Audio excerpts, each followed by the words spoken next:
होली का क्रम 13 तारीख को शायद होली जलेगी, 14 तारीख को गुरंडी रहती है, होली खिलाते। होली में मोटे मोटे ढूंढ जलाए जाते हैं। ढूंढा की राख तैयार होती है, उसका कालापन जब तैयार होता है उसको उठाकर ले आए और कपड़े में उसको छान कर राख तैयार कर 3-4 बार छानने के बाद उस भस्म को 12 बजे से 1 बजे के बीच में शिव जी को समर्पित कर देता है और उस भस्म को उठाकर उसमें घी मिलाकर मस्तक पर तिलक लगाकर चले जाता है। वो जिंदगी में कभी हार नहीं सकता, विजय ही पाता, उसकी कभी हार नहीं हो सकता।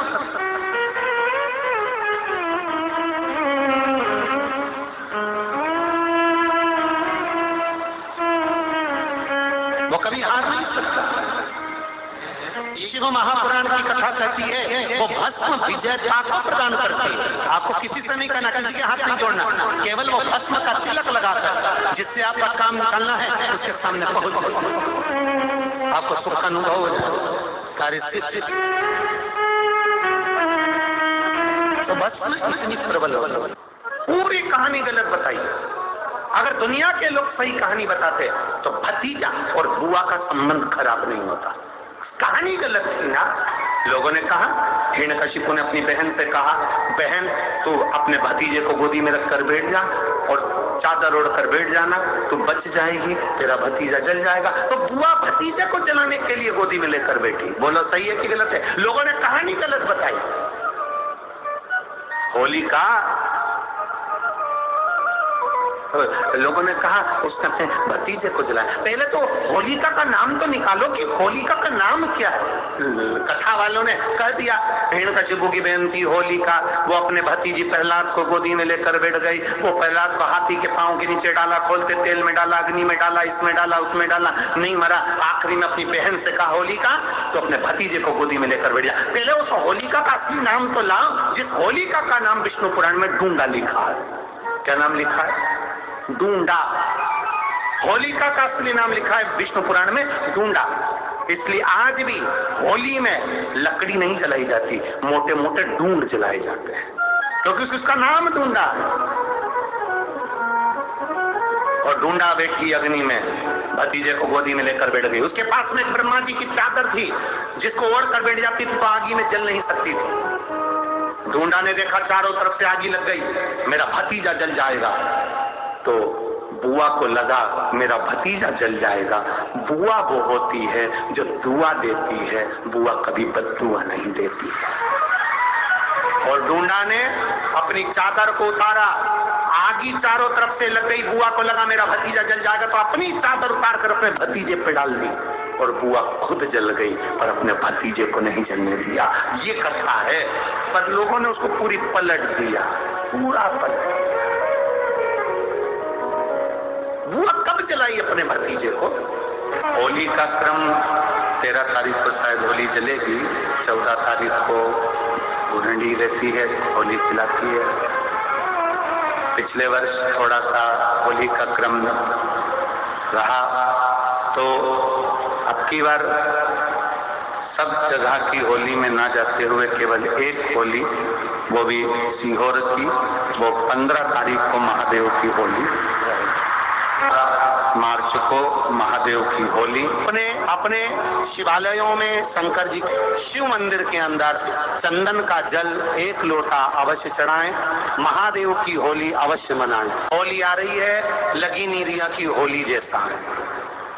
दिवाली आती है तो लगता ही नहीं कि दिवाली जैसा है, राखी आती तो लगता ही नहीं राखी जैसा है। सारे त्योहार फीके हो गए गुरुजी। हमने कहा त्योहार फीके नहीं हुए, त्योहार का कलर फीका नहीं हुआ, त्योहार का रंग फीका नहीं हुआ है।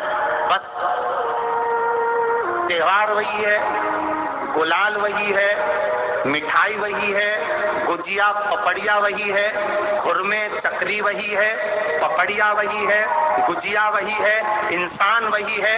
बस बाजार में से जो रौनक समाप्त नहीं हुई है, रौनक आपके भीतर की समाप्त हो गई। आपके भीतर इतनी ईर्ष्या भराती गई, इतनी ईर्ष्या भराती गई, इतनी ईर्ष्या भराती गई कि वो ईर्ष्या के कारण, उस अहंकार के कारण, उस अहम के कारण तुम एक दूसरे से मिलना पसंद नहीं कर पाते। पहले के लोग कहते थे हमारे यहाँ जब होली होती थी इतने लोग आते थे, मिलने जाते थे, गुलाल लेकर जाते थे। आजकल तो कोई दिखता नहीं है। कारण केवल इतना सा है, तुम्हारा अहंकार, तुम्हारा ईगो, तुम्हारा अभिमान तुम्हें अपने घर से बाहर नहीं निकालता। तुम घर से बाहर नहीं निकलते अपने अहंकार के कारण, अपनी काया के कारण, अपनी अभिमतता के कारण। आप दूसरे से मिलना पसंद नहीं करते।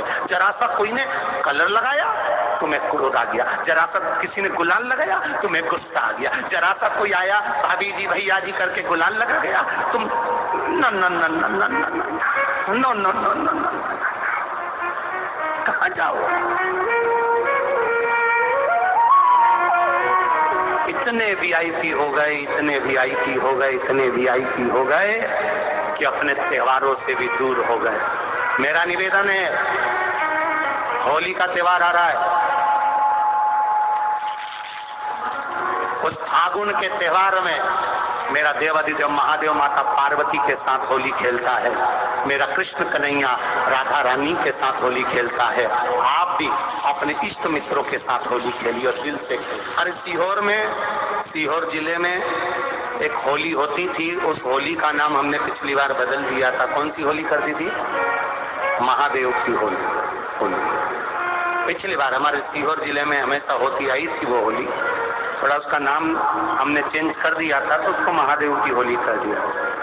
मेरे सीहोर जिले के रहने वाले सभी रहवासियों से, जिले भर के निवासियों से निवेदन करना चाहूंगा, वो पुरानी होली को बंद कर महादेव की होली नाम दिया गया है। शिव मंदिर में जाना है, चंदन का जल शिव जी को 1 लोटा चढ़ाना। एक बात अपनी जिंदगी में उतार कर रखो, शंकर भगवान को घी का दिया भी लगाओ तो तुम्हारे घर में जो असली घी हो, थोड़ा सा भले 1 पत्ती लगाओ, भले इतनी सी बत्ती जलाओ, पर असली घी जलाओ। शिव जी को अगर चंदन भी लगा रहे हो तो असली लगाओ। शंकर भगवान को चावल भी चढ़ा रहे हो तो असली चढ़ाओ। शंकर भगवान को अगर अष्टगंध भी चढ़ा रहे हो तो असली चढ़ाओ। केमिकल का कोई चीज मेरे महादेव को मत चढ़ाओ जिससे भगवान शिव की मूर्ति नष्ट हो। ऐसी कोई चीज मेरे महादेव को न चढ़ाओ। अगर शंकर भगवान के साथ आप होली खेल रहे हो तो चंदन का पानी शंकर भगवान को चढ़ाइए, अष्टगंध का जल भगवान शिव को चढ़ाइए। तो करो तैयारी, आ रहा है त्रिपुंडधारी महादेव की होली बड़े आनंद के साथ। मेरा निवेदन, अपने शिवालयों में, शंकर जी के मंदिरों में, सीहोर जिले के प्रत्येक शिव मंदिर के अंदर चंदन का जल 1 लोटा अवश्य चढ़ाएं, महादेव की होली अवश्य मनाएं। और भाव के साथ 5 मंदिर हम भी जाएंगे, कोई जुलूस नहीं, कोई क्रम नहीं, बस बाबा को आराम से जल चढ़ाना ही एक नियम है और बाबा को जल चढ़ाएंगे। आप सब बड़े आनंद के साथ महादेव की होली का स्मरण करिए। महादेव की होली के दिन बेलपत्री की जड़ के नीचे जाकर प्रयास करा करो कि लाल चंदन का जल, लाल चंदन को घिसकर कलश में उस चंदन को डालकर जल भरकर उसको बेलपत्री की जड़ के नीचे सिंचन करने का प्रयास है। धीरे धीरे कर वो दुख समाप्त होगा। एक बहुत ध्यान देने वाली बात है कि अगर मान लो कि कहीं पैसा अटक गया है, नहीं आ रहा है, बहुत अच्छा प्रयास कर लिया, चंदन का जो जल होता है ये व्यक्ति के जीवन में जो धन कहीं रुक गया, अटक गया, नहीं दे रहा, बेलपत्री के वृक्ष के नीचे, जड़ के नीचे सिंचन करने से वो प्राप्त। अथर्ववेद वर्णन किया। वीडियो में दी गई जानकारी आपको कैसी लगी कमेंट सेक्शन में ज़रूर बताइएगा। यदि पहली बार चैनल को विजिट किया है तो लाइक शेयर सब्सक्राइब करना मत भूलिएगा। श्री शिवाय नमस्तुभ्यम। हर हर महादेव। राधे राधे।